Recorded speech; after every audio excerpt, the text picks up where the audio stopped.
The new budget arm of Singapore Airlines, just the latest contender in a crowded market.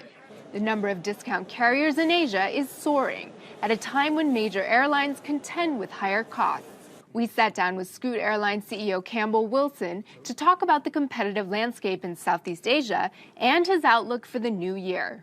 Over the past 6 months, we've inaugurated 9 routes. The 8th and 9th started last week, being Qingdao and Shenyang in China. We will take a 5th aircraft in the middle of 2013, and we'll use that to operate at least 2 more routes.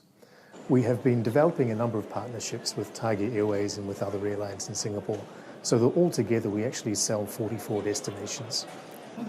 Moving forward, we're taking 20 787 aircraft starting at the end of 2014, which will lead into our next phase of growth. So for the moment, 5 aircraft moving into 20 more. So you speak of the Boeing 787 Dreamliners that will start to fly next year. Is this plan still on course, and will you be conducting further safety checks?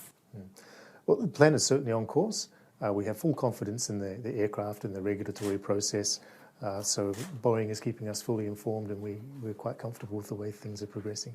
Is there a point at which you might start to doubt the confidence in these planes? No. I'd rather you didn't touch on the 787 because this is really a flash in the pan, in my view. And you know, we simply don't know enough about the issues to really make a judgment call. So I'd prefer to say that we're confident in the aircraft, we're confident in the delivery schedule, we're confident in the process that is being followed. How are you seeing the budget airline industry in 2013, and where does Scoot stand within it?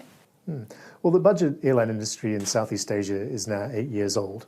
It has grown from virtually nothing to a third of the business going through Changi Airport. That growth will clearly moderate a little bit because it has been growing so fast for so long. But the medium haul to long haul segment in which Scoot operates is still in its relative infancy. So we see great potential for us over the coming years, and we see increasingly the short haul low cost consumer wishing to travel farther afield. But what's your key, challenge or risk that you see for 2013? I don't really see any risks peculiar to 2013. The airline business is always volatile. It's affected by many things, whether it's economy, disease, crises of any sort, and of course fuel price. Fuel exceeds 50% of our total cost. So really that is the major risk commercially. And thankfully the fuel price at the moment is less than it was a year ago. Although it's ticked up recently in the recent couple of months. But generally speaking, we don't see any great risks for 2013. Speaking of fuel costs, are you hedging your fuel costs, and what will a major price swing do to the bottom line of Scoot? We do hedge. We purchase our fuel through SIA Group's group purchase, so we follow their hedging practice. We, of course, are very exposed to fuel price. It's more than 50% of our cost.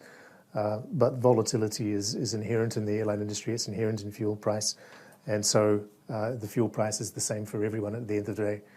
We keep the rest of our costs low, and we feel that we're well positioned to weather any changes in fuel price.